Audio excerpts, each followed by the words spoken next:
and dry the Cauvery basin is. It usually, yes, does come down the water level, but it's never been this bad.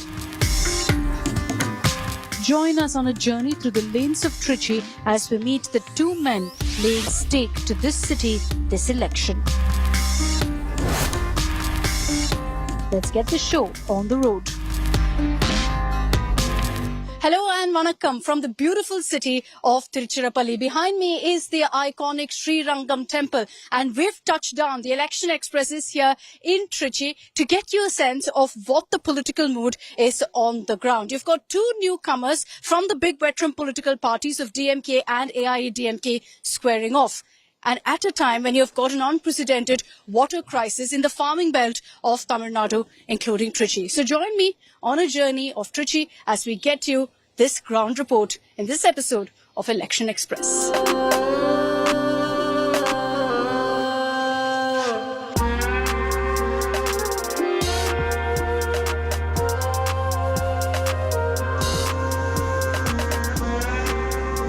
Trichy is coloured red, black and green. The red and black, the familiar Dravidian colours. And the green, well, look around you at the beautiful farms.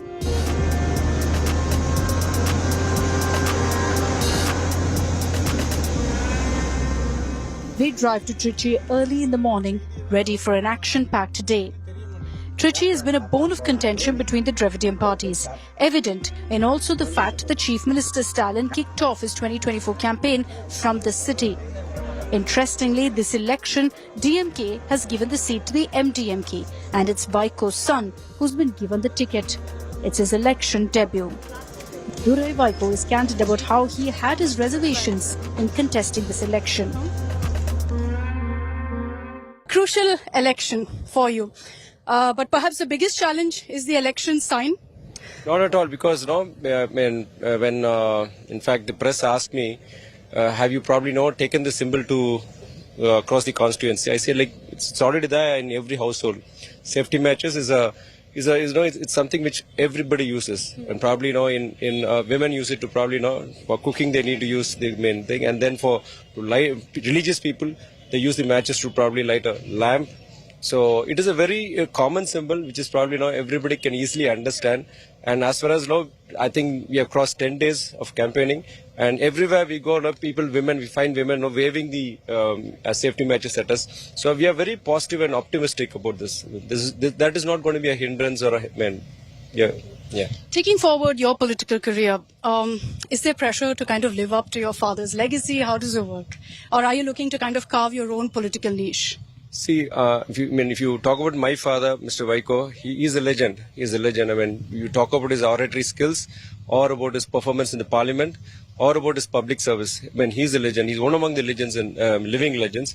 And for me to, step into issues, that's a difficult task. I wouldn't probably do that, but I would try to do the best. I mean, everywhere I tell people I'm a work in progress, because though I belong to a political family. I've been in direct politics for the last 3.5 years, and being in direct politics is a totally different ball game. And probably I need to learn everything on how to interact with the cadres and how to interact with fellow other party leaders, and how to address the press. And it's a challenge, and every day is a learning process. And I hope. Probably with God's blessings, probably I can do much better. You've mastered the art of addressing the press. Let me say that. Why has it taken so long for you to take the electoral plunge as well, for you to enter politics? See, I mean, this is a question probably which is making me answer. I was not interested in politics. First of all, I was not interested in politics at all, and due to the 4 years back, my father fell ill, and there was a pressure among the party cadres, rank and file, that I should step in. And though initially I was very reluctant, and so was my father. But as days went by, the party rank and file, they probably there was no other go. I had to step in. And last elections, during the last assembly elections, I was offered a constituency contest, Sattur constituency. Our Chief Minister, Mr. M.K. Stalin, he had probably offered the Sattur constituency for me to contest, but I had in fact, I mean, at the last minute, I asked one of our party men, Mr. Dr. Raguraman, to contest on my behalf. So this time also, like when we were given a constituency, Trichy, I had probably mentioned in our general council. I had in fact mentioned some 7-8 names, asking them anybody to contest because I was not interested in electoral politics. It is my personal belief or whatever. But then. The party being in electoral politics, I had to cave in because of pressure. I had to give in because of pressure. So you were pressurized into entering politics. It's not passion that's driven you. To be honest, it is not my passion. But then, whatever, be it electoral politics or politics, it is my duty to serve the party, to serve the party cadres, and then to serve the public also. Mr. Anbal Mahesh, any thoughts of words of advice you'd like to give Durai Vaiko as a politician? In terms of age, he is very elder to me, but in terms of politics, I'm elder to. Yeah, I'm senior to him, and because here it's very easy for us to take Durai Vaiko in front of each and every public because he's young and he's vibrant and he's very easily addressing the people like. Make them feel like he's one among them. So that is very easy for us. And as he said, each and every household already has our matchbox as symbol. They are using this. So I think this is very easy for us to take the symbol into each and every. Talking about Tamil Nadu also, Mr. Mahesh, how many seats is the DMK going to get? Chief Minister Stalin, of course, in India today said 40 out of 40. Realistically, because there's a lot of talk of BJP's rise, AIADMK, EPS doing everything he can.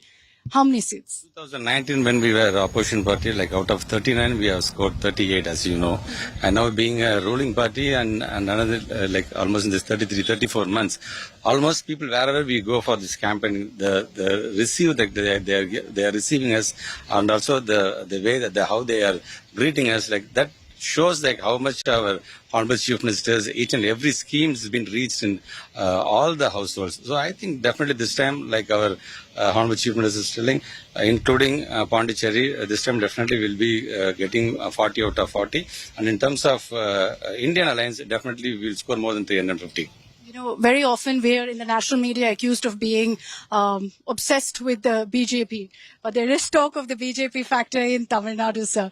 Dayanidhi Maran has said Annamalai is a joker. Do you think so, or do you think there is a serious BJP factor? I don't want to comment on that, but recently I saw a press meet of Mr. Annamalai. He was telling because of this government, 2 degrees has been raised in Coimbatore.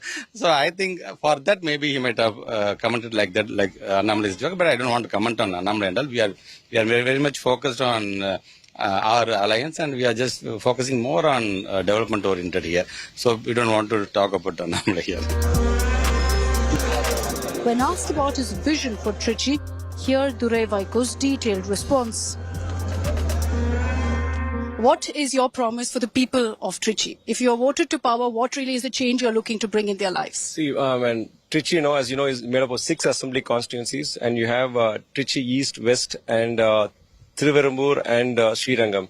And this is majorly, probably a city. It's an urban center. And for this, in fact, today we are touring around BHEL, and we went to the ordnance factory, we went to HAP, Heavy Alloys Penetration Project. What I saw is today, as far as there were 22,000 people working in BHEL. And in this 10 years, nearly around, 60 to 70% they've lost their jobs. And right now I heard just 7,000 people are working here in BHEL. So is the state of affairs in OF, an ordnance factory, in HABP. So these are all public sector undertakings, and probably the central government, the BJP government, has failed to address the state of affairs of BHEL. And today when campaigning, I told if probably we need a change in the center to bring back BHEL and other public sector undertakings to probably the old glorious old days. Glorious old days. That will probably given more employment. And the other thing is there are a lot of ancillary industries which were based on BHEL and ordnance factory and all these public sector undertakings. I heard around 1,000 undertakings, these MSMEs which were functioning, which had gone sick, and now I heard only 20% are running now. And this is a very sorry state of affairs, and I want to probably do something. Probably if there is a change in the center, And if the India Alliance comes, probably I'll do the necessary to make sure the BHA and other public sector undertakings are back in to the glories old days. And next thing is the infrastructure. For example, we have a very busy highway from Tuvakudi to Palpanne, and there is a demand for a service road as well as expressway, so elevated expressway. So this has been a demand for the past more than 10 years, and it's high time we probably deliver on that. That is one thing. And then you go to Srirangam, it is a very religious town. I mean, people not only from Tamil Nadu, all over India, come to Srirangam. And you have, I want to do something probably, to better the pilgrimages experience over there, both inside the temple and outside the temple, a better infrastructure. And then you have huge traffic congestion, especially during these auspicious days when a lot of pilgrims come over there, and probably get, we should probably work on the infrastructure of Srirangam town. And then you have a huge water shortage problem also. So there's so I probably I look into an idea of probably building a check dam across Kollidam and Cauvery, which is a big project. Probably as an MP I can promise, but then we hope for a change in the center with an Indian alliance, and probably we have a Chief Minister, Mr. M.K. Stalin, who's doing a lot in spite of the huge financial burden we have. So probably that's another thing. And then you go to the other two constituencies, Pudukkottai and Gandharvakotai. These are all predominantly rural constituencies where you have a lot of agriculture. There's a huge water shortage for both for agriculture and for drinking water. So there's a river interlinking of river project, Cauvery, Gundar and Vaigai. So this project has been in demand for the past 30-40 years or whatever. If that project linking of the Gundar, Cauvery and Vaigai takes shape, probably 8 lakh acres of probably of farmlands are going to have water throughout the year. It's going to address the drinking water problem also. That's a huge project, as well as probably that's also probably we need to have funds from the center. And the change in the center probably that would probably will help the state government, Mr. M.K. Stalin, to deliver on that project. Then probably setting up of agro industries, because you have a lot of cashew plantations in Gandharvakotai. So probably if you get in some food processing industries over there, probably it'll add some value addition to the agriculture produce.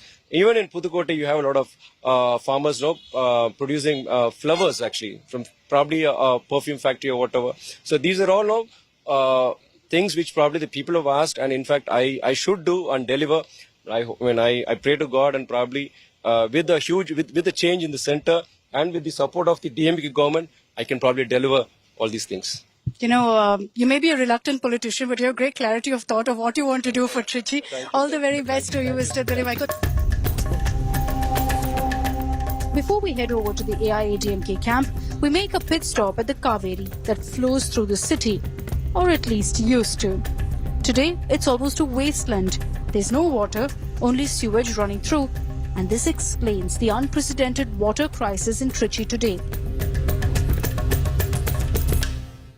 Now, in the farming belt of Tamil Nadu, for farmers here, there's only one thing that matters: ensuring adequate supply of the Cauvery water. Their livelihoods depend on it. And this summer, you can see how empty and dry the Cauvery basin is. It usually, yes, does come down the water level, but it's never been this bad. And farmers are saying that neither the state nor central government is doing enough for them.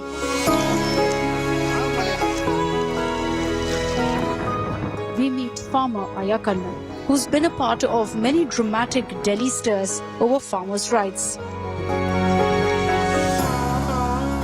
What's been the situation here, sir? How is the water situation in Trichy and in many parts of Tamil Nadu? Madam, during the election only, the politicians are saying the farmers are the backbone of India. After the election, they are thinking that farmers are the slaves of India. So that's the reason even Supreme Court gave the judgment regarding the Cauvery dispute regarding Tamil Nadu and Karnataka. They must release every month water. The Cauvery Melanmai Variam, that is also instruct the Karnataka to release the water. Nobody bother about the water, because during the election they want to get the vote from Karnataka, the BJP and Congress. Though both are refused to release water to Tamil Nadu. But Karnataka also right now, sir, is struggling. They also don't have water. There's a drought there. There's been talk of a water crisis in Bengaluru. Before 1974, Karnataka cultivated only 5,90,000 acres. Now Karnataka is cultivating 30 lakh acres for 3 crops. Before 1974, Tamil Nadu cultivated 35 lakh acre 3 crops. Now we are not able to cultivate a single acre now because even the Supreme Court gave the direction to the Karnataka to release the water in the Cauvery for every month. They refused to release the water because they have stored all water in tanks. They have constructed 30,000 tanks in Karnataka. All water from Cauvery they are lifted with the pump set and they lift with the pump set and they are stored in tanks. So if you go and see in Karnataka, in water tanks, dams, no water. But at the same time, all tanks are full. They are cultivating with the help of the tanks. So that's the reason they are saying we have no water in Krishna Sagar, no water in Gabani, no water in Harangi, Hemavati. In this manner they are saying. But really there are plenty of water in Karnataka.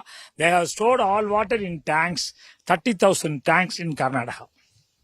Sir நீங்க சொல்லுங்க உங்க விவசாயத்துக்கு எவ்வளவு கஷ்டம் இருக்கு இப்போ தண்ணி இல்லாம? தண்ணி இல்லாம ரொம்ப கஷ்டமா இருக்குது. எங்களால வாங்கின கடனை அடைக்க முடியல. பேங்க் மத்திய கவர்மெண்ட் வங்கிலாம் போட்டு எங்களை நெருக்கடி பண்ணது நெருக்கடி பண்றாங்க. கடனை கட்டுறீங்களா, வீடு தேடிலாம் பிரச்சனை பண்றாங்க. இல்லைன்னா சொத்தை நிலத்தை விவசாயம் பண்ற பூமியை ஜப்தி பண்ணிவிடுவோம், ஏலம் விட்டுருவோம்னு சொல்லி கேஸை போட்டு நோட்டீஸ் விடுறாங்க. அப்ப சமயத்துல நான் வாங்கியிருந்தேன், லோன் வாங்கியிருந்தேன். அந்த லோன் வாங்குறதுக்கு பணம் போட்டு லோன் வாங்கி வாழை சாகுபடி பண்ணியிருந்தோம். இப்ப தண்ணி வரல, எல்லாம் கண்ணெல்லாம் போட்டு எல்லாம் சுருங்கி போச்சு. தண்ணி இல்லாம எல்லாம் வறட்டு தன்மையாச்சு நிலத்து. இங்க தண்ணி இல்லாம ஆட்சி என்ன பண்ணிருக்காங்க? இதுல தடுப்பணை காவேரியில 10 கிலோமீட்டருக்கு ஒரு தடுப்பணை கட்டணும். அதே மாதிரி கொள்ளிடத்துலயும் ஒரு 10 கிலோமீட்டர்ல ஒரு திருப்பி தடுப்பணை கட்டியே ஆகணும். தண்ணியை நம்ம கண்டிப்பா சேமிச்சே ஆகணும். நாளைய சமுதாயத்திட்ட ஒப்படைக்கணும். இதெல்லாம் தண்ணி இல்லைன்னா இது மழை கூட இல்ல. அதனால ஆட்சி என்ன பண்ண முடியும்? தடுப்பணை கட்டலையே, கட்டினாதான் தண்ணி நிக்க. எல்லாம் தூங்கிட்டு இருக்காங்களா? விவசாயத்தை பெருக்கிறதுக்கு வழி தடல. ஓட்டு வாங்கணும்னா வீடு வீடா எல்லா பக்கமும் ஓட்டு கேட்கறாங்க. இப்ப ஓட்டு உரிமையை வாங்கிட்டு எங்களை ஏமாத்தினா என்ன அர்த்தம்? எம்பி பதவியில இருந்து தம்பிக்கு எங்களுக்கு காது குத்துறாங்க. மக்களை பாதுகாக்கல. மக்களை பத்தி நினைச்சு பாக்குறது கிடையாது. கடன் வாங்கி விவசாயி 1 லட்சம் பேர் செத்துருக்காங்க. ஒரு கட்சி கூட உங்களுக்கு ஒண்ணுமே பண்ணல. இந்த அதாவது எல்லாமே கண்துடைப்பு இல்ல, வாயால வர சொல்றாங்க, செயல்பாட்டுல ஒண்ணும் இல்ல. ஆனா பாதிக்கப்படுறது விவசாயிக்கு தான். 9 பேர் 1 லட்சம் பேர் செத்துருக்காங்க. அவங்களுக்கான உண்டான நிவாரண நிதி யாருமே கொடுக்கல. எல்லாமே இந்த அரசாங்கம் ஏமாத்துது. Who is to blame, sir? Because is it the state government or the central government? Who is not doing enough for you as per you? Madam, water is under the control of the central government. They must release as per the Supreme Court order. But they are not releasing. They are not enforcing the Supreme Court order. That is the main problem. The state government is not bothered about the farmers. During the election, the state government, our honorable CM Stalin told, if I'll be the Chief Minister of India, I'll give 2,500 per quintal badi, 4,000 for tons of sugars. Now they are not given. Nobody bothered about it. He's always telling, I am helping for all peoples. So they are not helping the farmers. That is the pathetic condition of Tamil Nadu. You were also telling me about how there are bores put up across here. Madam, the Cauvery water, we have cultivated more than 30 lakh acres. 3 crops per year. Per year, 3 crops. Now, Karnataka not releasing the water. At the same time, in Cauvery, hundreds of bores the state government for. From here to 300-400 kilometers away, they are taking the drinking waters. Farmers are dying. More than 1 lakh farmers in India that commit suicide. Clearly, you can see the farmers are frustrated with the parties involved, with both sides. In such a circumstance, in these kind of farming belts, it will be interesting to see what really the political turnout is going to be.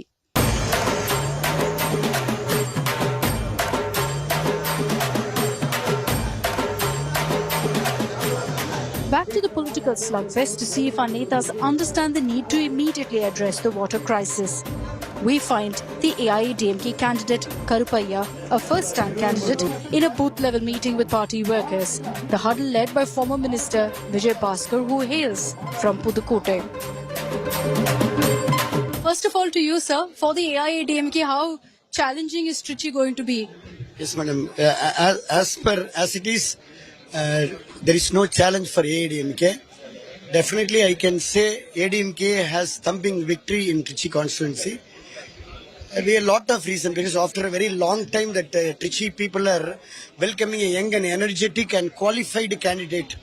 So after it's a long gap for young energetic candidate. So Mr. Karipaya is a young and energetic and enthusiastic character, and he is a social activities and who has been travelled in the party for a quite long time, more than 10 years, and he has done a lot of good things in rural side, and he is having his own trust. He helped so many poor and downtrodden ladies and poor and downtrodden students. So now people will come to know who is our candidate and who is the right candidate, and definitely to whom we have to vote. The people are thinking like that. So definitely I believe Karipaya has a very good bright chances for win. First time நீங்க contest பண்றீங்க. திமுகல கூட first time தான் துரை வைகோ இருக்காங்க. Sir சொன்னாங்க young qualified experienced இல்ல young and qualified and energetic. துரை வைகோல அந்த qualities இருக்காங்க. அதனால நீங்க ஏன் ட்ரிச்சி உங்களை வோட் பண்ணுவாங்க? இல்ல நான் இந்த மண்ணினுடைய மைந்தன், அதாவது திருச்சி தான் என்னுடைய சொந்த நாடாளுமன்ற தொகுதி. அதனால இந்த திருச்சியோட மண்ணை பத்தியும் இந்த மக்களை பத்தியும் எனக்கு முழுமையா தெரியும், நான் முழுமையா அறிஞ்சிருக்கேன். மக்களுக்கு உழைக்கிறதுக்கு அவங்கள பத்தி முதல்ல தெரிஞ்சிருக்கணும்ல, இந்த மக்களுக்கு என்ன தேவை என்ன அவசியம் அப்படின்னு நமக்கு முதல்ல தெரியணும்ல. அவருக்கு அது தெரியாதுல்ல. நானே இப்ப அவருடைய விருதுநகர் மாவட்டத்துல போயிருந்தா, தென்காசி மாவட்டத்துக்கு போயிருந்தா கூட அந்த மக்களை புரிஞ்சுக்கிறதுக்கு எனக்கு டைம் எடுக்கும்ல. அவர் இந்த மக்களோட குடிகளை கொண்டு வரதுக்கே 5 years முடிஞ்சிடும்ல. சோ மக்களை புரிஞ்சு அவங்களுக்கு சேவை செய்யறதுக்கு முதல்ல அவங்கள புரிஞ்சுக்கணும்ல நம்ம. Sir, the people, the person who is going to contest or who want to become MP should know the people mentality. And he is the son of soil. He knows the feelings of the Trichy constituency. Sir, but I saw you telling him also what to say. You're tutoring him very clearly because you are the senior, which is fine. But what are your words of advice for someone who's contesting for the first time, for Mr. Karipaya? I think now I'm not in the position to advise because he travelled me for so many years. When the Gajapuyal affected in Pudukkottai district, he was with me. When the Corona time, he was with me. When entire Pudukkottai district flooded, he was with me. So he know how to handle the public and what the help is in zero delay. He knows that. He is the trained person. He is the trained person from myself. So he travelled with me, he trained by me, and he know what to do and what to not to do and how to mingle with the public. Everything he knows. I hope as my own brother, he can win. சரி, நீங்க சொல்லுங்க. நீங்க ஜெயித்தீங்கன்னா ட்ரிச்சிக்கு என்ன பண்ணுவீங்க? நம்ம திருச்சியில ரொம்ப முக்கியமான அடிப்படை தேவையா இருக்கு. தண்ணீர் பிரச்சனை ரொம்ப அவசியமா இருக்கு. நாங்க எல்லா கிராமங்களுக்கும் போறோம், திருச்சி நகரங்கள் பகுதியிலும் போறோம். போற ஒவ்வொரு இடத்துலயுமே தண்ணீர் பிரச்சனை ரொம்ப அத்தியாவசியமா இருக்கு. எல்லாருமே தண்ணி பிரச்சனை இருக்குன்னு சொல்றாங்க. சாலை வசதி ரொம்ப மோசமா இருக்கு. இதை உடனடியா சரி பண்ண வேண்டியது இந்த தண்ணீர் பிரச்சனையும் சாலை பிரச்சனையும் தான். I spoke to farmers and I agree with you, that is an issue.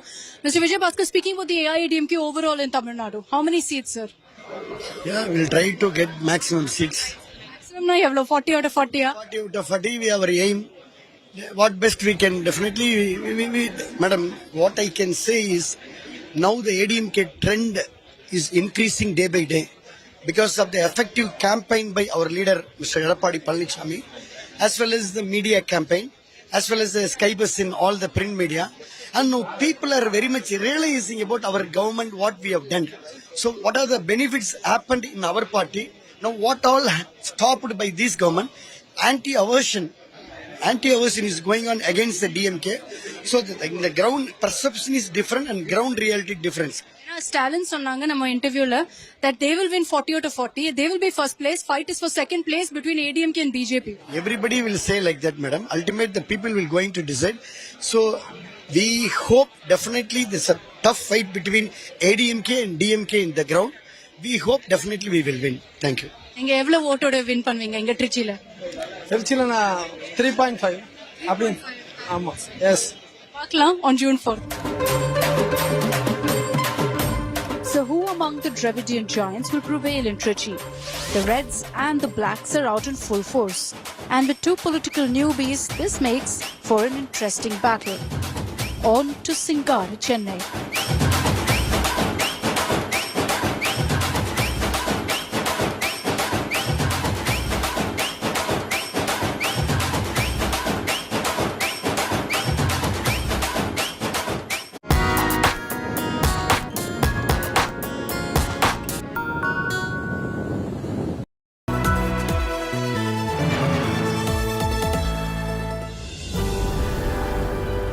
India cools down in 10 seconds with Hexa Inverter, heavy-duty air conditioner. Higher, more creation, more possibility.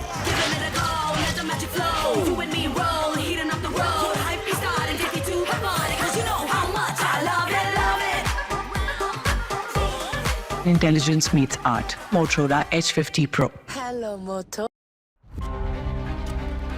An unparalleled election coverage with the team that wins every election. From unmatched on-ground reporting to real-time poll updates. Stay tuned to the Maximum channel for the maximum coverage.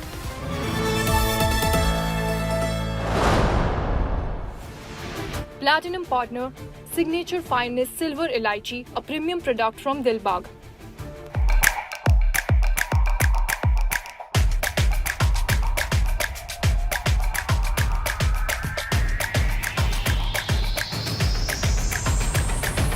Higher, more creation, more possibilities. Sir, आप इतने colourful हो, but how can colorful be powerful? Follow me. धूप के पसीने छूट जाएंगे, लेकिन ये डटा रहेगा। Dulux Weather Shield Power Flex. इसका हर रंग लड़े धूप, धूल और बारिश से। It's colorful.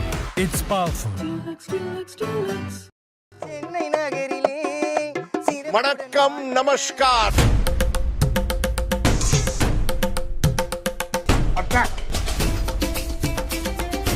This time also 40 to 40. Jayalalitha still leader number 1 for you. She's Iron Lady. She's Iron Lady.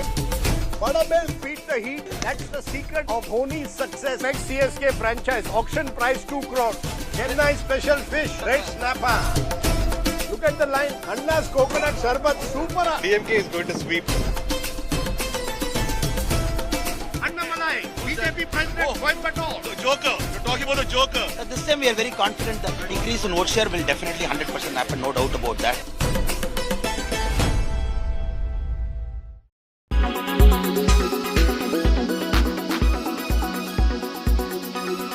आजम साहब आके तो यही बात करते हैं, हम उनके मतलब प्रोग्रामों का इंतजार करते हैं इस लिहाज से कि उनके मुंह से हम कुछ नया सुने। परिवारवाद तो अब 10 साल हो गए उनको ये कहते हुए, और मैंने बार बार आपसे ये कहा है, बीजेपी को परिवारवाद के खिलाफ कोई मतलब उनको कोई इससे आपत्ति नहीं है। They are not opposed to any sort of families in politics. They are opposed to those families who are opposed to the BJP.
Standing now in Singara, Chennai. Behind me is the iconic Chennai Central Railway Station, now known as Puraishi Talaivar Dr. MGR Railway Station. Let's quickly get right down to it and get you all the big political updates coming in from Tamil Nadu. Remember, on April 19th, Tamil Nadu will be casting their votes in phase 1. You can see the political temperatures soaring here, even as summer temperatures have hit a new high across Tamil Nadu. Let's get you the updates from Madurai and from Coimbatore. In Madurai, Home Minister Amit Shah is all set to hold a mega road show, a show of strength as the BJP has been going all out with these mega campaigns. You had the Prime Minister just a few days ago focusing again completely on Tamil Nadu with a slew of rallies and roadshows. Now Home Minister Amit Shah is in Madurai. Secondly, you've got Rahul Gandhi also here in Tamil Nadu. He's not been campaigning as much as the BJP top leadership, and that's because you've got Tamil Nadu already with the DMK and Congress. So Rahul Gandhi perhaps wants to focus on other states, but he is here today.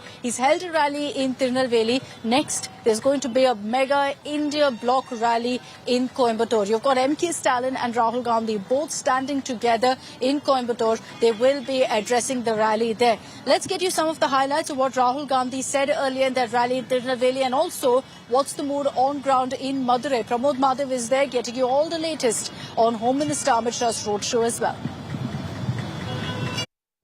Narendra Modi says, one nation, one leader, one language. The Tamil language is no less than any other Indian language. Tamil is not just a language. It is the way the Tamil people understand themselves. And an attack on the Tamil language is an attack on the Tamil people, nothing less. What is the result of their ideology? The highest unemployment in 45 years. 83% of unemployed people are youngsters. India today is more unequal than it was under the British. 21 Indians have the same amount of money that 70 crore Indian people have. The Prime Minister is not ready to forgive their loans. Just because Mr. Adani is close to the Prime Minister and helps the Prime Minister, the ports, the airports, electrical power, wind power, solar power, defense industry, all of it is handed to him. And the entire small and medium industry has been destroyed by demonetization and a flawed GST. The Enforcement Directorate, the CBI, the Income Tax Department are used as political weapons. The Congress party's bank accounts are frozen, and the entire idea is to make sure that 3 or 4 of India's richest people benefit. And the entire idea is to make sure that 3 or 4 of India's richest people benefit from India. And when Tamil Nadu asks for money for flood relief, you are refused. And the center labels your request as pichai. When Tamil fishermen ask for assistance, the center gives them nothing. Tamil farmers are forced to go to Jantar Mantar, they get nothing. The only thing Mr. Narendra Modi cares about is having a monopoly on the finances and the communication system of this country. Okay, so those are some of the highlights of what Rahul Gandhi said earlier in Tirunelveli. And if you listen carefully to some of what Rahul Gandhi said, he's put the focus completely on Tamil pride, on Tamil culture, on Tamil as a language, and is highlighting that, the BJP is not focused on Tamil culture. And that really was the thrust of what the messaging was as far as the Congress's rally was concerned. Let me bring in Pramod Madhav and Shilpa Nair to get you the updates on both Home Minister Amit Shah's roadshow as well as what's happening in Coimbatore. Pramod, to you first. You're in Madurai, tracking what's happening there with Amit Shah's roadshow. Take it away. Has the roadshow begun? We're expecting all the top leadership to be there. Absolutely, Akshita. We're just like a feet away from the roadshow, sir, right over here, and it was supposed to start by 6:10 p.m. and it's a little bit late. We are all waiting for the Home Minister. The important aspect is that it is occurring at Madurai, one of the very ancient cities in the state of Tamil Nadu, and this is also on the first day of Chitrai Tirunal, which goes for 10 days continuously. So BJP here claims that in Madurai Meenakshi Temple, they will hoist the flag. And similarly, the same manner, BJP flag will be hoisted in Tamil Nadu. This is what Rama Srinivasan, the candidate from BJP for Madurai, told us earlier. And so, people are here waiting eagerly. This is almost a 2-kilometer stretch in a place called as Netaji Road, Netaji Subhash Chandra Bose Road, and it also ends at Vilakutun, a very old place in Madurai as well. So everybody are eagerly waiting for the Home Minister to come over here and meet the people of Madurai. Akshita. Okay, so we're going to track all those updates as and when they come in. Pramod Madhav standing by there. Home Minister Amit Shah expected to reach there any moment now. I want to bring in Shilpa Nair also on this, because what we're also standing by for is that mega rally of MK Stalin and Rahul Gandhi standing side by side. The DMK Congress, of course, has an alliance. MK Stalin has been steadfastly with the India bloc as well. The messaging here is going to be extremely crucial, Shilpa. And, of course, there will be all of those pictures, all of the optics that will be evident in MK Stalin and Rahul Gandhi's friendship. Well, that's right, Akshita. In fact, MK Stalin is one of the first leaders across the country to endorse Rahul Gandhi as a prime ministerial candidate. This was in the last elections, of course. And even in 2024, he was the first leader to call for an alliance, a united alliance with Congress in it. In fact, Stalin was the first leader who said a third front is simply not possible for this election. For us to defeat the BJP, we need an alliance with Congress in it. So, therefore, there is, of course, a lot of chemistry between the DMK and Congress. Their alliance is also extremely popular on ground, and that is the reason why Rahul Gandhi and Chief Minister MK Stalin will be doing a joint public meeting today, and that too, the choice of the constituency is very, very important. They'll be doing this public meeting in Coimbatore, which is turning out to be a prestigious battle, a high-stake battle for all the three parties in Tamil Nadu, for the DMK, for the AIADMK and for the BJP, because BJP, of course, has fielded Tamil Nadu BJP Chief K. Annamalai from that constituency, and for that reason, it's a high-stake battle. The DMK wants to show that they are capable of defeating Annamalai, who's projected to be this young, aggressive leader of the BJP. The AIADMK, they want to retain its stronghold of the Kongu region, especially Coimbatore. And for the BJP, they want to show that they've arrived in Dravidian land. So it's a high-stake battle for all the three parties, and that's the reason why, very strategically, the India Alliance, of course, have chosen to do this public meeting with both MK Stalin and Rahul Gandhi in Coimbatore. The other rally that Rahul Gandhi did today was in Tirunelveli, yet another seat where we are seeing extremely tough fight panning out between the BJP and the Congress. Remember, Naina Nagendran from the BJP is contesting from Tirunelveli. He's up against Congress's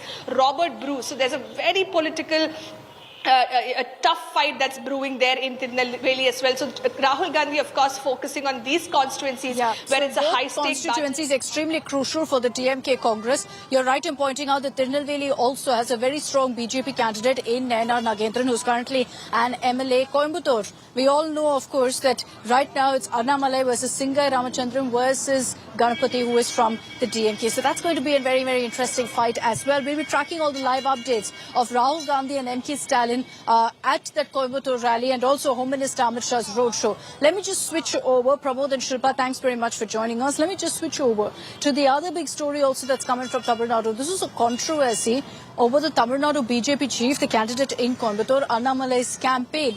Now, on April 11th, he's been accused of violating the Model Code of Conduct. How is that? Because reportedly he was campaigning well past the deadline, which is 10 p.m. Now, it's based on this, in fact, that there's a political war that's also broken out. It even led to a scuffle that broke out. Let's get you those details. Now, you've got, in fact, already Annamalai, who's been accused of campaigning over and above, and a case has been booked against him for going ahead and violating the stipulated time allowed for going ahead and campaigning. 7 people were injured after DMK and CPIM cadre members came together and started protesting against the BJP.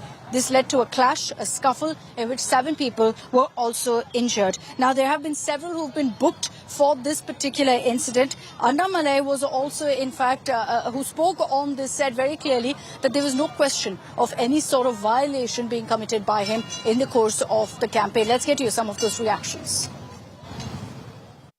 Police has to produce a document to show after 10 o'clock I campaigned seeking votes. I sit in the office, I go in the public after 10. Does it mean the candidate should not go anywhere? Because you are that afraid? Is the state police machinery that succumb to DMK? Are they that afraid of Annamalai? Annamalai should not even leave the room, lock him inside that room and house so that he should not campaign. Are they that desperate for victory? For Mr. Annamalai, he is above the law. The Prime Minister, who spoke about Agankar and spoke about arrogance, probably should give his gyan to Mr. Annamalai and ask him to adhere to the rules set by the Election Commission. If he is going to campaign beyond this 10 p.m. time limit, definitely people are going to question him. The Election Commission, which ought to have acted against this, is a mute spectator. Probably Mr. Annamalai knows that the Election Commission is in his pocket. That is why this blatant violation had taken place.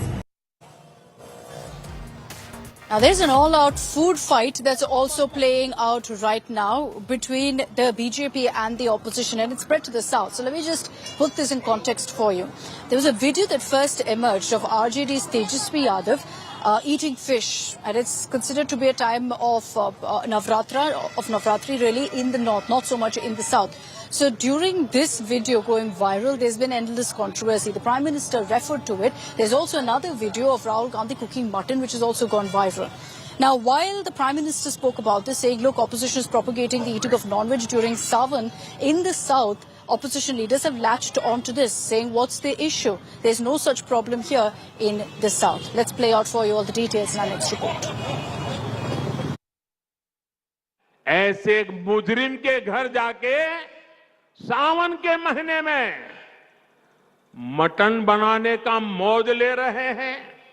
Video दिखाकर वो मुगल के लोगों के जमाने की जो मानसिकता है ना, वो देश के लोगों को चिढ़ाना चाहते हैं। Prime Minister Narendra Modi targets the opposition over dietary habits.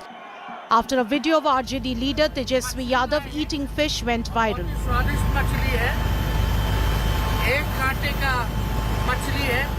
Prime Minister Modi also pointed fingers at India bloc allies Rahul Gandhi and Lalu Prasad Yadav for posting video of cooking mutton in the holy month of Sawan last year. He claimed the opposition leaders don't care about the sentiments of the majority community. लोगों की भावनाओं से खिलवाड़ करने में मजा आता है। ऐसे एक मुजरिम के घर जाके सावन के महीने में मटन बनाने का मौज ले रहे हैं। इतना ही नहीं, उसका वीडियो बना करके देश के लोगों को चिढ़ाने का काम करते हैं। Modi, without naming the two leaders, compared them with the Mughals. जब सब मुगल यहां आक्रमण करते थे ना, तो उनको सत्ता राजा को पराजित करने से संतोष नहीं होता था। जब तक मंदिर तोड़ते नहीं थे, जब तक श्रद्धा स्थानों की कत्ल नहीं करते थे, वैसे ही सावन के महीने में वीडियो दिखाकर वो मुगल के लोगों के जमाने की जो मानसिकता है ना, उसके द्वारा वो देश के लोगों को चिढ़ाना चाहते हैं।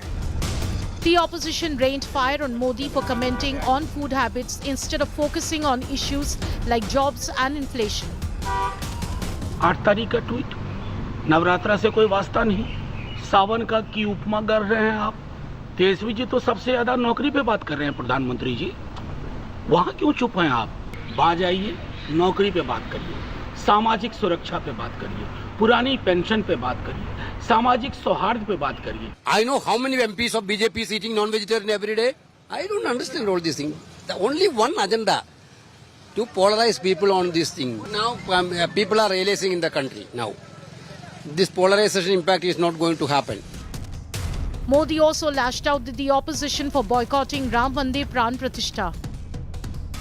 राम मंदिर के जो ट्रस्टी हैं, वो खुद कांग्रेस वालों के घर गए, इंडी गठबंधन वालों के घर गए, उनके पुराने पापों को माफ कर दिया और उन्होंने कहा राम आपके भी है, आप प्राण प्रतिष्ठा में जरूर पधारिए, सम्मान के साथ बुलाया। लेकिन उन्होंने इस निमंत्रण को भी ठुकरा दिया। Hitting out at the Congress, the Prime Minister compared the Grand Old Party's manifesto to that of pre-independence era Muslim League. ये इंडी अलायंस वाले कितनी नफरत से भरे हुए हैं, ये इनके मैनिफेस्टो में भी नजर आता है। कांग्रेस के मैनिफेस्टो में तो बंटवारे की गुनहगार मुस्लिम लीग की छाप नजर आती है। Hindutva appears to be the BJP's calling card in the Lok Sabha election. Bureau Report, India Today. And that's your cue there that the elections is going to be a very, very interesting one. We're already in the election season, but April 19th is the first phase of voting. And of course, Tamil Nadu is polling on that day. That's it from me on this broadcast. Thanks very much for tuning in. Monday, I'll be joining you with an Election Express episode from right here from Singara, Chennai. Till then, Nandri, thank you for watching.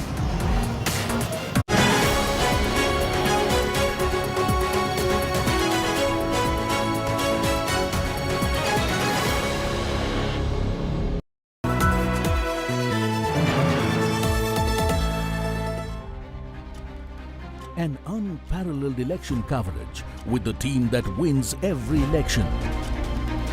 From unmatched on-ground reporting to real-time poll updates. Stay tuned to the Maximum channel for the maximum coverage.